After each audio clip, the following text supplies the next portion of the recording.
Ayan, mga inaanak. Good morning, good morning. So, bigyan mo lang ako ng 10 minutes for this morning balitaktakan. Pagkatapos exercise na tayo.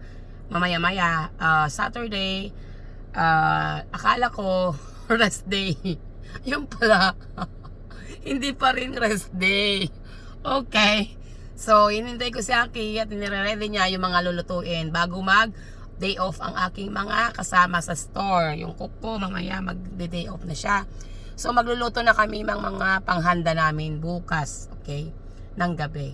So, yun po, yun ang aking gagawin ngayon. So, sa store po sila magluluto. Hindi po dito sa bahay. Okay. So, anyway, mamaya pagbalik ko, saka tayo mag-exercise. May mga nabitin daw sa exercise. Yes, mamaya exercise tayo ng todong-todo. Need natin yon kasi medyo, pero gumanda yung pakiramdam ko actually nung in-start ko yung exercise na yon.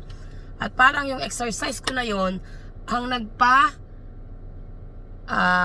wala yung aking profile restriction. So ito tuloy-tuloy ko to ng inaanak. Okay, so support nyo ako sa bagay na ito. Anyway, may matututunan naman kayo. So, meron lang akong isang nakaligtaan kagabi, 'di ba? Sabi ko nga bakit nagpamigay ako ng 100 square meter. Unang-una, gusto kong magpasalamat sa ating Panginoon na kahit anong hirap po ay nalalagpasan ko po lahat po ng ating trials. Imagine kung gaano ka tinding pagsubok ang dinaanan ko para lang makapag-ayos ako ng lupa, hindi ba? Alam natin na lahat kung gaano kasalimuot yan. Kaya isinishare ko po sa inyo para meron kayong chance kung gusto nyo talagang bumili, magkaroon ng lupa, yung hindi sobrang mahal. Kasi pagka underdeveloped po, at yung mga iba kasi, hindi sila pre-selling ng underdeveloped, i-develop mo na nila doon. Kaya ang costing nila, ipapatong na nila lahat sa inyo, okay, mga inaanak. Yun po, kaya sa akin, kaya nag-form po ako ng community kasi hindi naman po ako masyadong mayaman na kagaya ng mga malalaking developer dyan. So, kaya po ako nag-form ng community ng at least 100 po na residente is para mai-apply ko po yung ating Pinelco. So, kapag meron na po tayo, we can convert already that area into a commercial. Yung kabilang side po kasi commercial. Yung kabilang side naman po ng lupa ay gagawin ko siyang private na farms, okay? Farm lot siya. So, yun sa kabila, commercial po yun. Yung ating pinapaliparan ng stala. So, tataas po talaga ang worth ng lupa doon, okay? Yung kabila, magiging private farm ko po siya. Hindi ko siya masyadong ibebenta or i-develop. Kaya, yun ang binibigay ko sa inyo para sa alog-alog, okay? So, sa commercial kasi, pag na-convert into commercial, lalagyan talaga nila yan ng kuryente. Okay? So, yun po yung ating isang kadahilanan kung bakit po ako, bakit naisip ko po na maglagay po ng community doon. Okay? So, kung aasahan ko po yung development ng project ko, yung mga nag-pre-selling po kami, yung magpi-pre-selling kami, 10 years yan, 5 years, matagal. So, bago po kami nag-iintay, kasi hindi naman pwedeng i-develop namin yon na hindi makompleto yung bayad ninyo, di ba?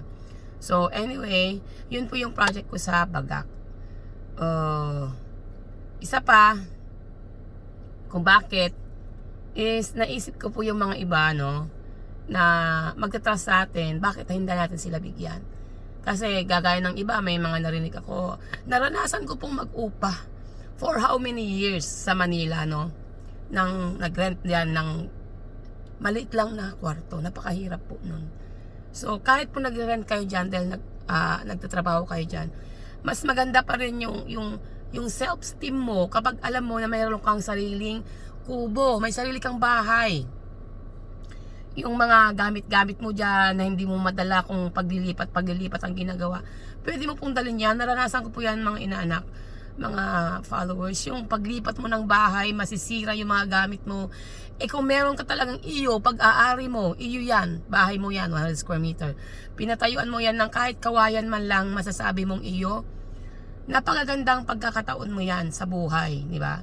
So, I encourage everybody, pagkakataon nyo po yung mga hindi masyadong nakakasagot, hindi masyadong nakakaano, pero I encourage then everybody to watch my videos and my na malaman nyo yung mga rights nyo being landowners, no? So, hey! Ay, aso.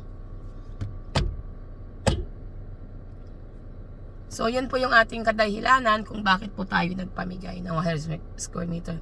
So, sa 24 po, inaasahan nyo pong mas marami pa tayong ibubuhos na grasya. Okay? Basta maging ano lang po tayo. Oo. Tapos yung makagatas.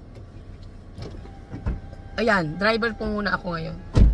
So, anyway, yun po yung ating kadahilanan. Kaya, why not? Grab it until January 1st. Hanggang January 1st na lang po itong ating gagawin. So, sana po i-share nyo po yung video na ito. Share nyo po, i-comment nyo po yung mga gusto talagang magkaroon. Comment here. Comment nyo po yung mga gusto. Comment po yung inyong aspiration. Yung inyong gusto sa buhay na hindi nyo po makuha-kuha. Diba? So, comment nyo po yon mga inaanak.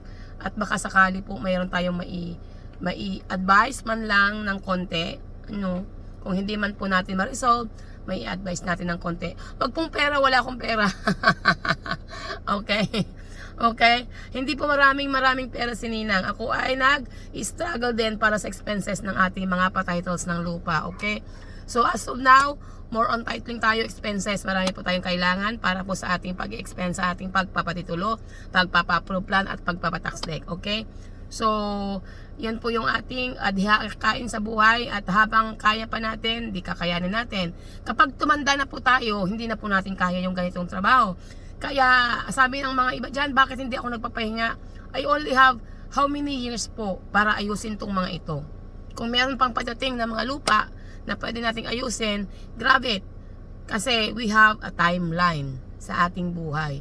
After that, ipapamana po ko na po sa mga anak ko. So kayo po nabibigyan, meron po kayong record at hindi po yun mawawala sa aking blue book. So let's give love on Christmas Day.